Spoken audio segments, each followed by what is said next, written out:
আসসালামু আলাইকুম। আমি জাফরিনা ইয়াসমিন চলে এসেছি নাবা টিউটোরিয়াল ইউটিউব চ্যানেল থেকে।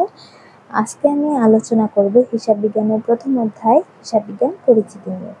তো হিসাব বিজ্ঞান এর সাথে পরিচিত হওয়ার আগে প্রথমেই আমাদেরকে জানতে হবে হিসাব বিজ্ঞান আসলে কি।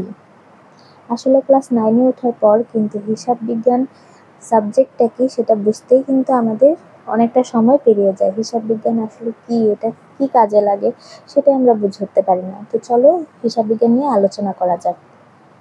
প্রতিষ্ঠানের আর্থিক ঘটনাসমূহ চিহ্নিতকরণ, লিপিবদ্ধকরণ, শ্রেণীবদ্ধকরণ, ব্যাখ্যাকরণ এবং ফলাফল নির্ণয়ের একটা পদ্ধতি হলো হিসাব বিজ্ঞান। তো হিসাব বিজ্ঞানে কি করা হয়, একটা ব্যবসার মধ্যে আর্থিক অনার্থিক দুই ধরনের ঘটনাই কিন্তু ঘটে থাকে।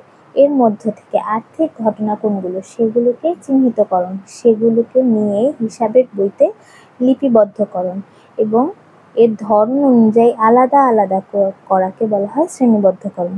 যেমন ক্রয় হিসাব, বিক্রয় হিসাব, দেনাদার হিসাব, পাওনাদার হিসাব, সম্পদ হিসাব, দায় হিসাব, এরকম বিভিন্ন ধরন অনুযায়ী শ্রেণীবদ্ধকরণ, ব্যাখ্যাকরণ এবং ফলাফল নির্ণয়ের পদ্ধতি হচ্ছে হিসাব বিজ্ঞান। চলো দেখি বইতে কি লিখেছে। ব্যক্তি, প্রতিষ্ঠান তথা সমাজের প্রতিটি ক্ষেত্রে অর্থ সম্পর্কিত ঘটনা পরিলক্ষিত হয়। এই সকল ঘটনার সংখ্যা অগণিত এবং বৈচিত্র্যময়। নির্দিষ্ট পদ্ধতি কৌশল ব্যতীত এই সকল আর্থিক ঘটনার সামগ্রিক ফলাফল এবং প্রভাব নির্ণয় করা কঠিন। হিসাব বিজ্ঞান হচ্ছে এমন একটি প্রক্রিয়া যেখানে সংগঠিত আর্থিক ঘটনাসমূহের সামগ্রিক প্রভাব এবং ফলাফল নির্ণয়ের পদ্ধতি এবং কৌশল আলোচনা করা হয়। প্রতিষ্ঠানের অভ্যন্তরীণ এবং বাহ্যিক বিভিন্ন পক্ষ হিসাব তথ্য জানতে সর্বদা আগ্রহী। এখানে অভ্যন্তরীণ এবং বাহ্যিক পক্ষ বলতে কি বোঝানো হয়েছে? একটা প্রতিষ্ঠানে অভ্যন্তরীণ পক্ষ হলো প্রতিষ্ঠানের ভিতরের যে পক্ষগুলো, যেমন মালিক পক্ষ হতে পারে, ব্যবস্থাপক হতে পারে, কর্মচারীরা হতে পারে। আর বাহ্যিক পক্ষ বলতে কি বোঝানো হয়েছে? প্রতিষ্ঠানের পাওনাদার হতে পারে, ঋণদানকারী, সরকার পক্ষ, তারা হচ্ছে প্রতিষ্ঠানের বাহ্যিক পক্ষ। তারা সর্বদা হিসাব তথ্য জানতে আগ্রহী। তাই হিসাব বিজ্ঞান আর্থিক লেনদেন সমূহের সংরক্ষণ ও পর্যালোচনার মাধ্যমে এদের প্রভাব ও ফলাফল নির্ণয় করে এবং বিভিন্ন পক্ষকে তা প্রতিবেদন আকারে প্রকাশ করে। হিসাব বিজ্ঞান এমন একটি প্রক্রিয়া যার মাধ্যমে কোনো ব্যক্তি বা প্রতিষ্ঠানের যাবতীয় আর্থিক কার্যাবলী, যেমন খরচ পরিশোধ, আয় আদায়, সম্পদ ক্রয় বিক্রয়, আবার পণ্য ক্রয় বিক্রয়, দেনাদার হতে আদায়, পাওনাদারকে পরিশোধ ইত্যাদি হিসাবের বইতে লিপিবদ্ধ করা হয় এবং নির্দিষ্ট সময় শেষে আর্থিক কার্যাবলীর ফলাফল জানা যায়। হিসাব বিজ্ঞান বিষয়ে ব্যবসায়ের আর্থিক লেনদেন লিপিবদ্ধকরণ, শ্রেণীবদ্ধকরণ, ব্যাখ্যাকরণের পদ্ধতি আলোচনা করা হয়। এর ফলে ব্যবসায় প্রতিষ্ঠানের আর্থিক অবস্থার পরিবর্তন নির্ণয় করা যাবে এবং এসব তথ্যাবলী ব্যবসায় প্রতিষ্ঠানের বিভিন্ন সিদ্ধান্ত গ্রহণে সাহায্য করবে। একটা ব্যবসা প্রতিষ্ঠানের ভবিষ্যৎ সিদ্ধান্তগুলো গ্রহণ করার ক্ষেত্রে কিন্তু এসব তথ্য সাহায্য করে থাকে। আচ্ছা, হিসাব বিজ্ঞানের জ্ঞান ব্যবহার করে হিসাবের বিভিন্ন বিবরণী প্রতিবেদন প্রস্তুত করা হয়, যার মাধ্যমে প্রতিষ্ঠানের আর্থিক অবস্থা জানা যায়। আর এই জন্য হিসাব বিজ্ঞানকে বলা হয় ব্যবসার ভাষা। এটা কিন্তু অবশ্যই মনে রাখবে, হিসাব বিজ্ঞানকে কেন ব্যবসায়ের ভাষা বলা হয়। আচ্ছা, চলো হিসাব বিজ্ঞানের উদ্দেশ্য এবং প্রয়োজনীয়তা নিয়ে আলোচনা করা যায়।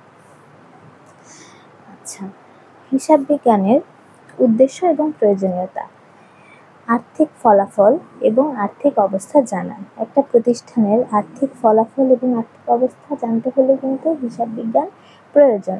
প্রতিষ্ঠানের লাভ ক্ষতি নির্ণয়ের জন্য, সম্পদ, দায় এবং মালিকানা সত্ত্বের পরিমাণ নির্ণয়ের জন্য হিসাব বিজ্ঞানের জ্ঞান থাকা প্রয়োজন। এরপর কি বিভিন্ন পক্ষের প্রয়োজন। বিভিন্ন পক্ষের কি প্রয়োজন? অভ্যন্তরীণ এবং বাহ্যিক বিভিন্ন পক্ষ, যা একটু আগেই আমি আলোচনা করেছি। তাদের প্রয়োজনের জন্য কিন্তু হিসাব বিজ্ঞান প্রয়োজন। এরপর ব্যয় নিয়ন্ত্রণ। একটা প্রতিষ্ঠানে যদি আয়ের চেয়ে ব্যয়ের পরিমাণ বেশি হয় তখন কিন্তু আমাদের লাভ হবে না, বরং ক্ষতি হবে। তাই ব্যয়কেও কিন্তু নিয়ন্ত্রণ করা হয়। তো ব্যয়কে কিভাবে নিয়ন্ত্রণ করা হবে সেটাও কিন্তু আমরা হিসাব বিজ্ঞানের মাধ্যমেই জানতে পারি।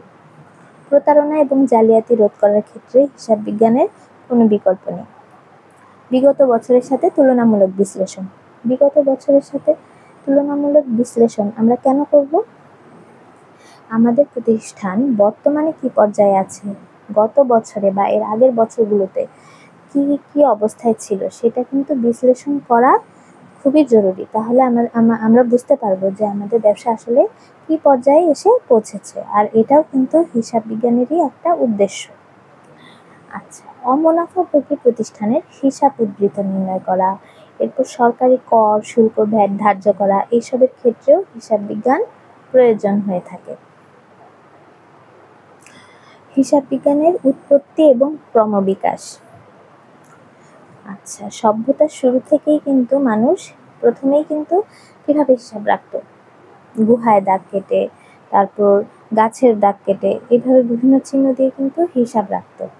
কিন্তু একসময় যখন মানুষ সমাজবদ্ধ হয়ে বাস করা শুরু করে, কৃষিকাজ করা শুরু করে, তখন কিন্তু অন্যভাবে হিসাব রাখা শুরু করে। যেমন ঘরে দাগ কাটতো, রশিতে গিট দিত, এভাবে কিন্তু তারা মজুদের হিসাব রাখতো। আস্তে আস্তে যখন এই সংখ্যাটা বৃদ্ধি পায়, সমাজ যখন বিস্তৃত হতে থাকে, তখন কিন্তু বিনিময় প্রথা চালু হয়ে যায়, মুদ্রার প্রচলন হয়ে যায়। এরপর আস্তে আস্তে দেখা যায় যে ব্যবসা বাণিজ্য প্রসারিত হতে থাকে। তো ক্রয় বিক্রয়, জমা খরচ, দেনা পাওনা এবং অন্যান্য লেনদেন হিসাবের বইতে অঙ্কের মাধ্যমে তখন লিপিবদ্ধ করা শুরু হয়। 1994 সালে লুকা প্যাসিওলি নামে একজন ইতালীয় গণিতবিদ সুম্মা দি অ্যারিথমেটিকা জিওমেট্রিয়া প্রপার্শনালিটা নামে একটা গ্রন্থ রচনা করেন। এতে হিসাব বিজ্ঞানের মূলনীতি, দুতরফা দাখিলা সম্পর্কে কিন্তু আলোচনা করা হয়। সময়ের পরিবর্তনের সাথে সাথে বিজ্ঞান এবং প্রযুক্তি এবং ব্যবসা বাণিজ্যের অগ্রগতি হয়। এর ফলে হিসাব বিজ্ঞানেরও উন্নতি হতে থাকে। এমনকি ছোট ছোট ব্যবসা প্রতিষ্ঠান থেকে বড় বড় ব্যবসা প্রতিষ্ঠান, মুনাফাভোগী হোক, অমুনাফাভোগী হোক, সরকারি বেসরকারি, ব্যবসায়ী অব্যবসায়ী, সব ধরনের প্রতিষ্ঠান কিন্তু হিসাব বিজ্ঞান ব্যবহার করা শুরু করে দেয়। বিজ্ঞান ও প্রযুক্তির উন্নতির সাথে হিসাব বিজ্ঞানের উন্নতি সম্পর্কিত। বর্তমান কম্পিউটারের যুগে বড় বড় প্রতিষ্ঠানের হিসাবের বই হাতে লেখার পরিবর্তে কম্পিউটার ব্যবহার করা হয়ে থাকে। ফলে সময়, শ্রম লাঘবের পাশাপাশি প্রয়োজনীয় সিদ্ধান্ত দ্রুত গ্রহণ করা প্রতিষ্ঠানের জন্য সহজ হয়। আচ্ছা, আশা করি এইটুকু তোমরা বুঝতে পেরেছো। পরবর্তী পার্টে আমরা অবশ্যই হিসাব বিজ্ঞানের ব্যবহারকারী নিয়ে আলোচনা করব। আচ্ছা, আজ পর্যন্ত এইটুকুই। ধন্যবাদ।